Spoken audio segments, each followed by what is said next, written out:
It's your boy Robert J, back with some cool little info for y'all. Why don't people say stuff to your face?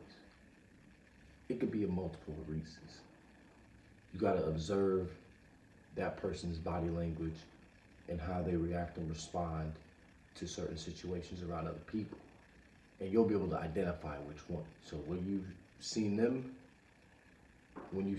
in that certain environment with other people and problems occur, then you understand. Now, there's multiple reasons. One, an individual may be afraid to hear what you gotta say, your truth.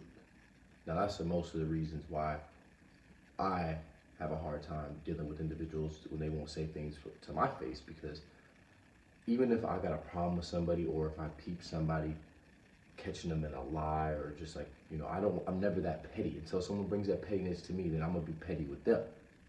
You feel me? And I'm not trying to do all that. You feel me? But there's a certain time where you gotta let a nigga know, or let a motherfucker know what's good, right? So they may be afraid to hear something about themselves. That's one reason.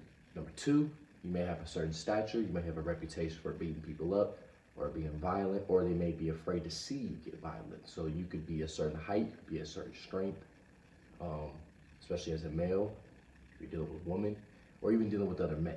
So they don't want to piss you off because you may react and respond in a way to where, like, damn, he might get violent because you have a violent history, or they think you may get violent.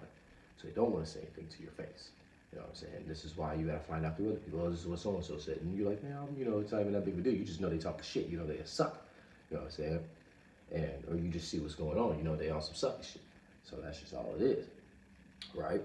Number three is they are trying to form their own story. You know what I'm saying? So if they're not gonna tell you something, but they're gonna go tell everybody else something, why is that? Because they know if they told you their true opinion, like you tell them your truth, you may get mad at you, or you may not care. They really believe you, like you still have something to do, even if the situation, whatever needs to be said, has nothing to do with you, whether it's made up or it's actually true. They want to put something else out there and go talk and congregate with everybody else about it besides you. But you're the problem, and they don't want to actually solve the problem with you. You're just the problem somehow, whether it's the truth or it's not. You know what I'm saying? So it's multiple reasons, right? And so people are not gonna say stuff to your face because they just suckers. They never had a thorough bone in their body. They're fearful, and these are the same people that's gonna go out and do conniving things as individuals, manipulate, and just be doing things behind your back or other people's backs. So then it just leaves you with a question mark over your head, like, damn, like, I thought we was all trying to have peace here, or whatever the case may be.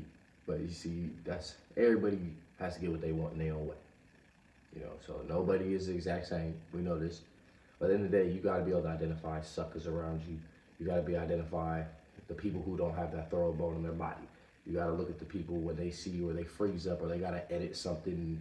We're talking about editing with stories and words and shit. People gotta fucking fabricate shit, make it seem like something else so things can go in their favor, or they can get the victim fucking parade going on their side, whatever the case may be. But that's just typically how it is, in this society. Don't expect anybody to be happy. It's your boy Rob. That's why people won't say shit to your face. They may be scared of you for what you gotta say, what you might do to them. You might not even care like that. The fact of the matter is, we can only make an observation, potentially what it could be, even though we know what it is. You know what I'm saying? At the end of the day, the proof could be in the pudding. At the end of the day, the proof will be in the pudding.